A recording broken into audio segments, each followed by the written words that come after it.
В сердцах, знаешь, как это французы крикнул. Да. Миндальные ублюдки. Моими бисквитами можно было убивать. Не было такого никогда. Глаза боятся, руки делают. Мы работаем без перчаток. Без яиц, без муки, без сахара, без молока. Читайте ГОСТ.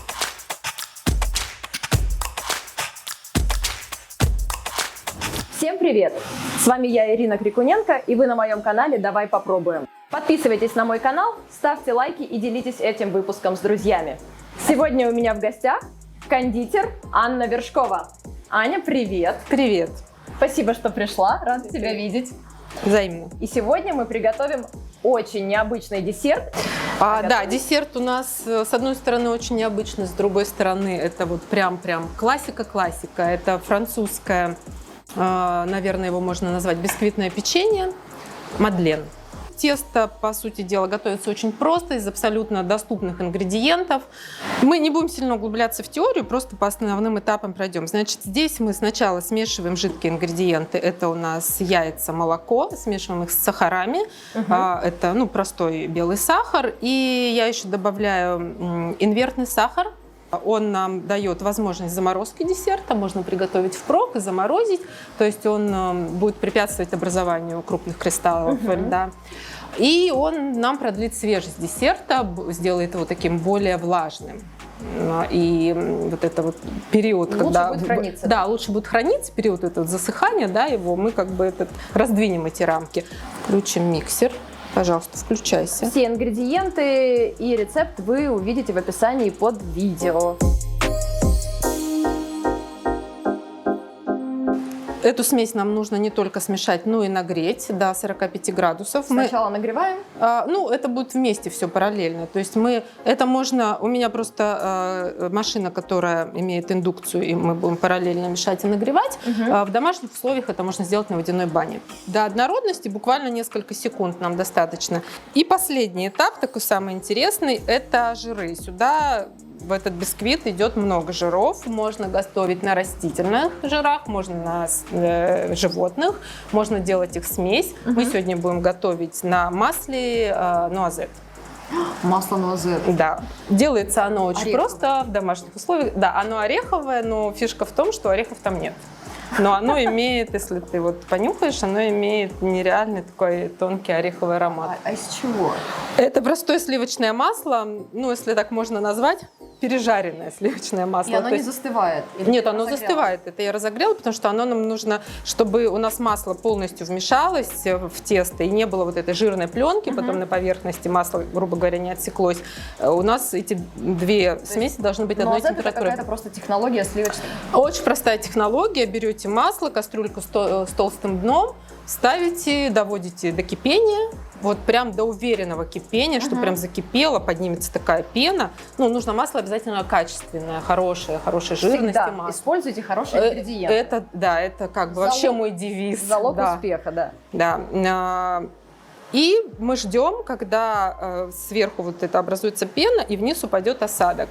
И масло приобретает такой карамельный оттенок. И вот этот вот тонкий ореховый аромат, даже карамельный аромат, за счет чего? За счет того, что молочные сахара карамелизируются, под высокой температурой, да. И вот получается прям, когда его готовишь, там просто на кухне стоит нечто божественное. Вот, соответственно, наш десерт будет также иметь такой аромат. Сейчас мы сюда добавляем масло. Заранее не нужно ничего, кроме масла и всех ингредиентов? Нет, просто... За один день можно приготовить? Да, просто полдня. Единственное, масло немножко заранее сделать, потому что мы его доводим до очень высокой температуры, и нам нужно, чтобы оно остыло до 45 градусов. Вот. Чуть-чуть заранее можно масло. Масло вообще можно сделать за день, да. Оно, кстати, в принципе, очень вкусное. Его использовать. И мы сейчас тут тоже чуть-чуть на более быстрой скорости. Опять же, нам не надо сильно вымешивать. Ой, мечта диетолога. Сахара, жиры. Да.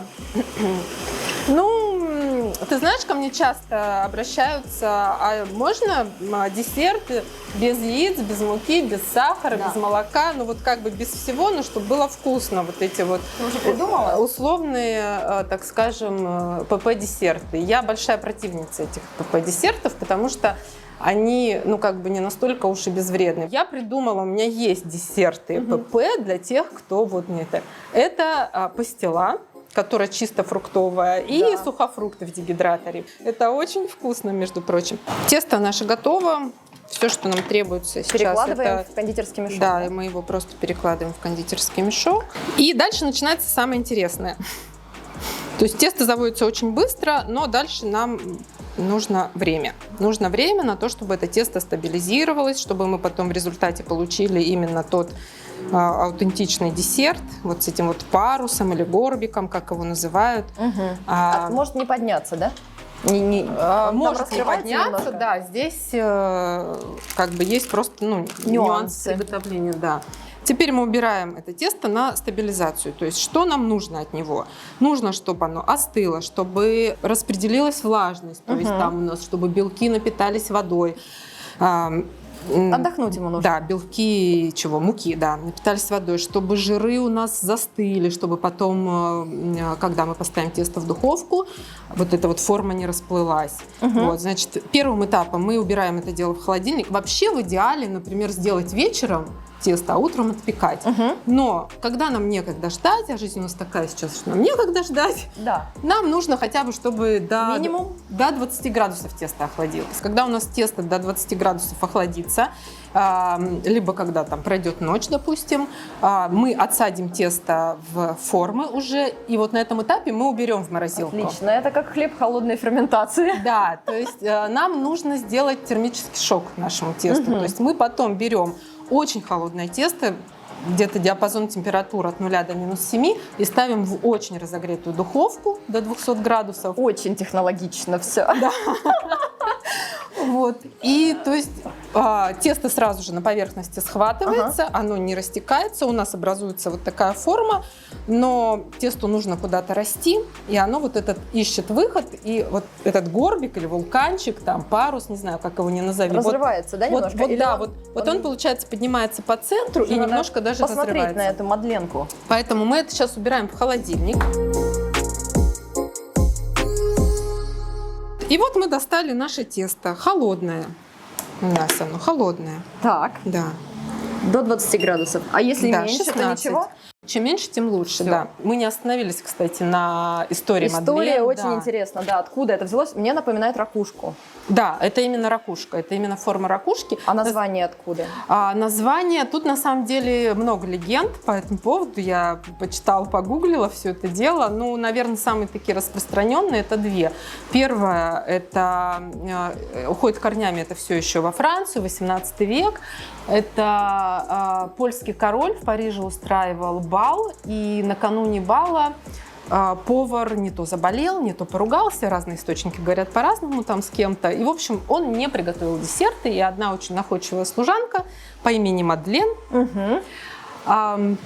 приготовила вот такое вот пирожное в форме ракушек по рецепту своей бабушки. Гости были в восторге и так собственно, это все прижилось. И решили, да, а пусть это будет вот названо именем девушки. Так часто бывает, когда что-то пошло не так, создается что-то новое. Это как, знаешь, как ганаш. Знаешь, да, что такое ганаш? Это сливки с шоколадом, да, смешанные, которые вообще используются везде, и в кремах, и в начинках, и вот куда. Тоже по ошибке его создали? По ошибке. Один французский кондитер, он опрокинул сливки в растопленный шоколад, в сердцах, знаешь, как это французы, крикнул «ганаш», что означает «балбес», «придурок», да, в переводе с французского.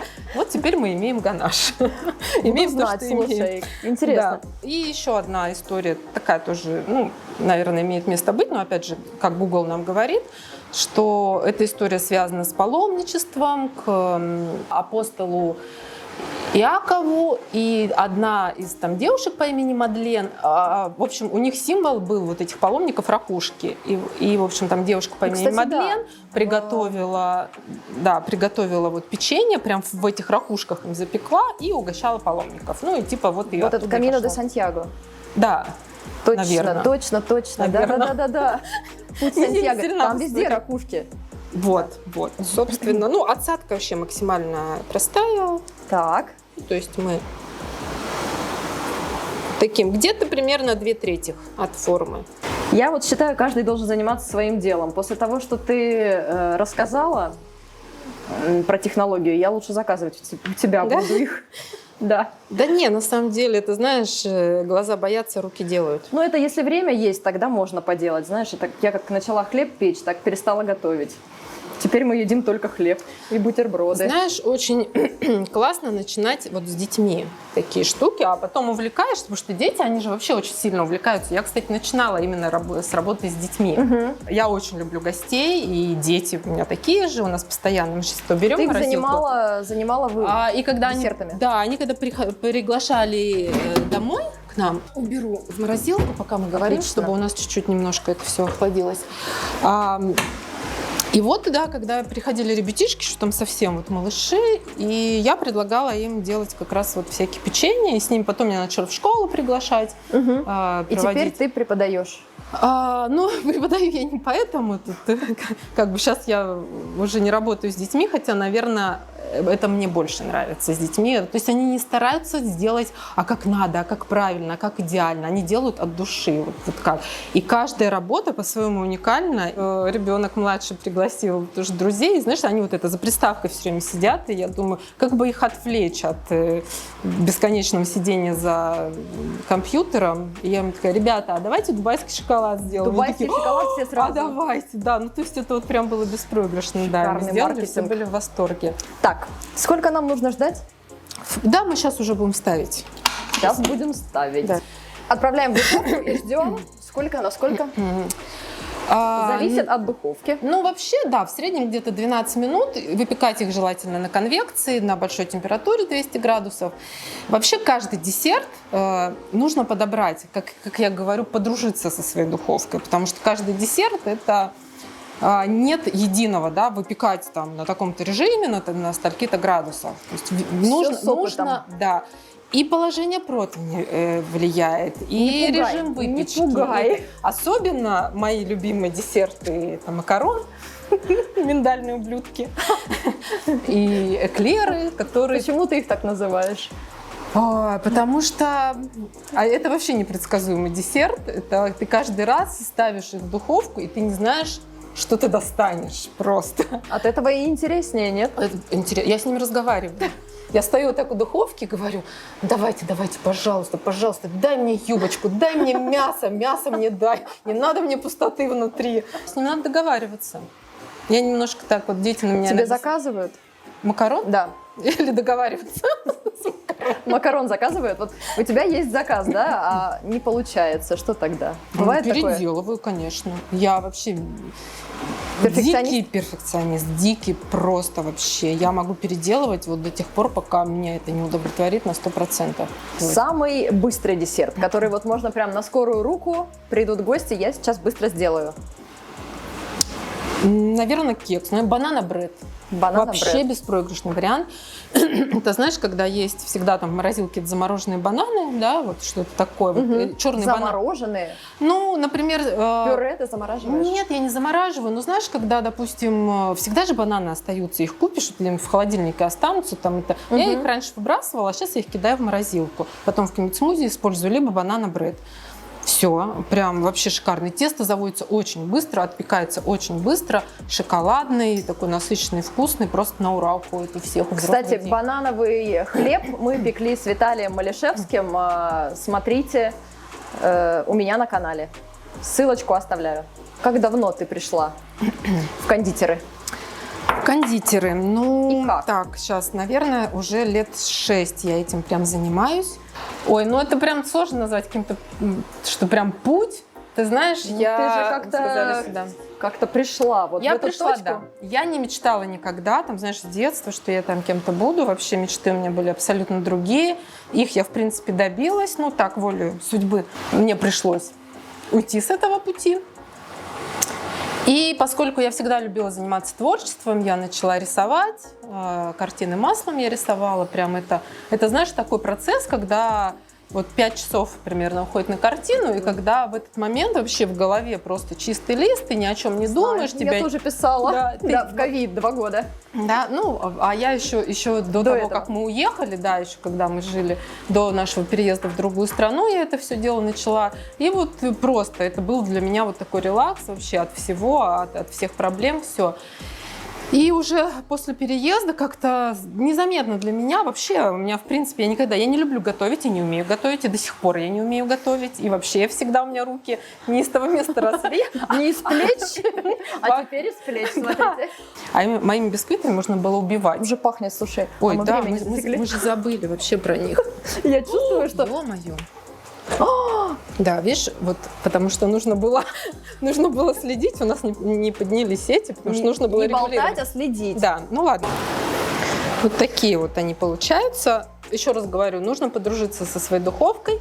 Я рекомендую каждый новый десерт отпекать маленькими партиями и смотреть, и записывать. Самое главное, записывать.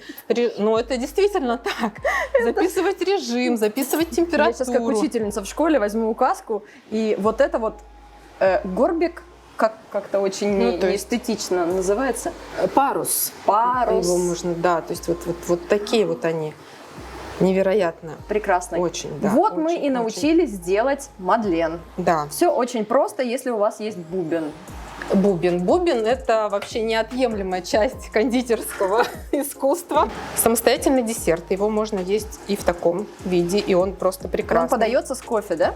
Он как подается... французы его едят. Да, да. И понимаешь, вот самый кайф в нем, что Можно вот, я тоже потрогаю? что вот он вот прям вот то, что надо. Знаешь, там кусок торта съел и такой, а тут вот как бы... Съел одну и все. И все. Отлично. Но наша же душа, она же широкая душа, мы же не можем остановиться вот на таком. Поэтому мы сюда придумали кучу начинок.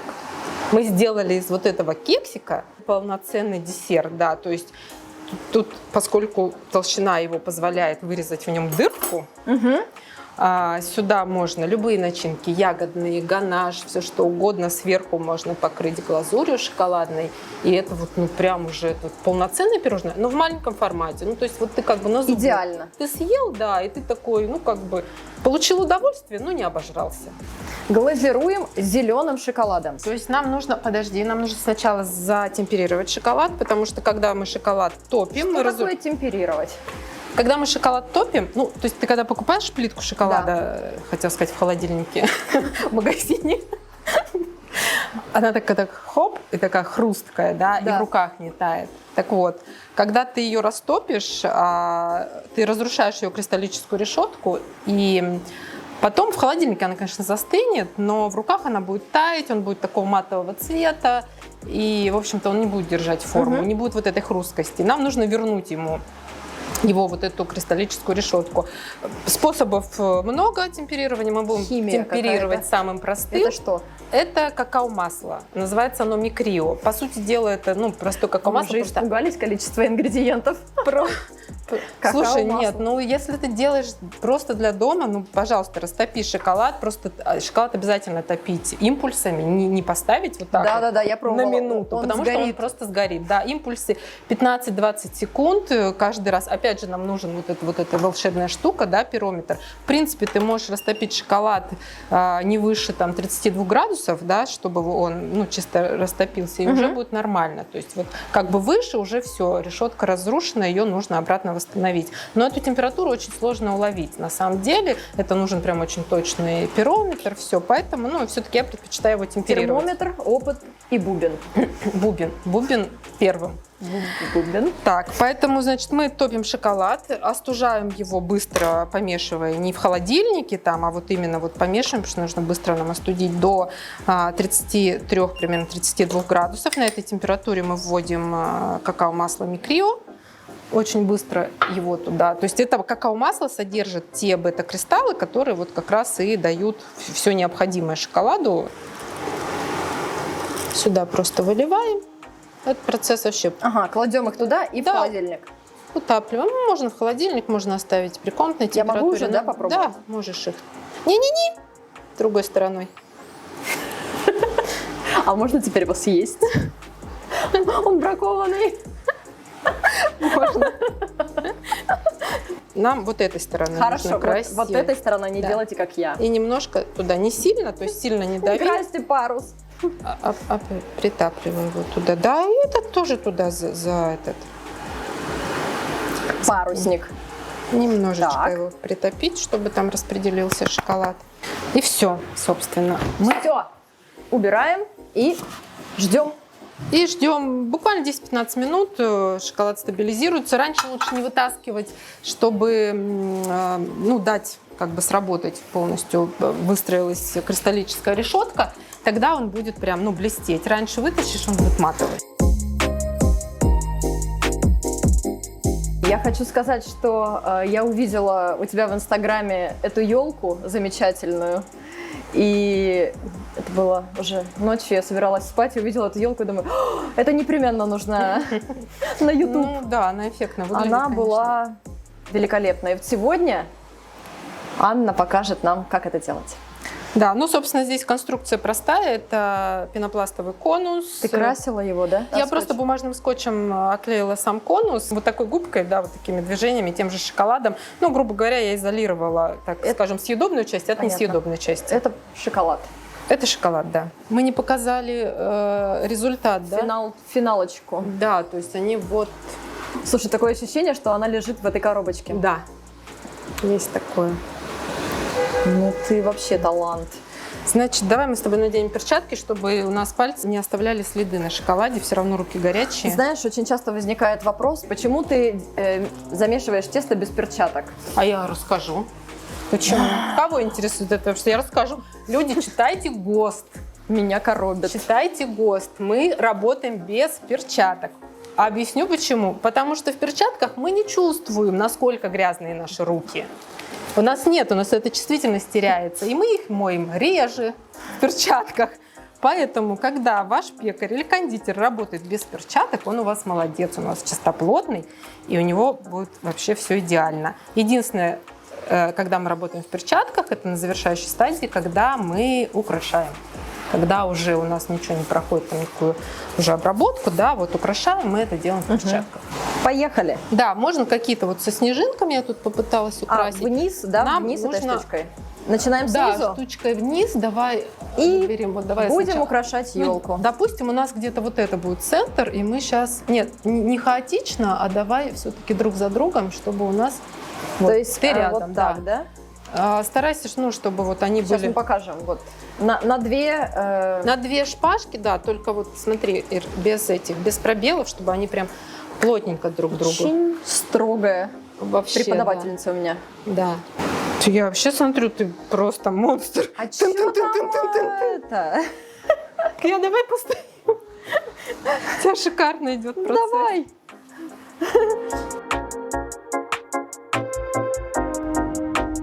Действительно, вот кусочек, как десерт, и достаточно. При том, что я их делаю в очень больших разновидностях, в плане начинки, да, у меня большой ассортимент мадлен. Мои любимые, это вот только из духовки. Знаешь, когда из духовки достаешь, у них такая вот корочка, такой, и по ней очень, в общем, они сверху хрустящие, а внутри очень нежные. Потом они немножко полежат, влага перераспределяется, и уже вот этой корочки нет, но они как бы по-другому вкусные. Но вот я люблю прямо из духовки, это вообще просто нечто. И вот без ничего лишнего. Вот действительно ничего не надо, но народ, у меня даже есть слава дубайская начинка. Очень вкусно. Заказывайте мадлен у Анны, если вы живете на Коста-дель-Соль, или приходите к Анне учиться. Или готовьте сами. Мы, в принципе, готовьте сами. Рецепт дадим. Ничего сложного нет. Помните, да, главный ингредиент – это бубен, и все у вас получится. Бубен и желание – это все, что нужно, чтобы приготовить. И хорошее настроение всегда. Да. Нельзя готовить без хорошего настроения. Подписывайтесь на канал, ставьте лайки и готовьте мадлен. Шикарно. И сразу такое и новогоднее, да, настроение, Да. рождественское такое. Вот, Снега не казалось хватает. бы, снега не хватает, это точно, да. Казалось бы, такой вот нюанс, но тем не менее. Там мы молодцы. Да.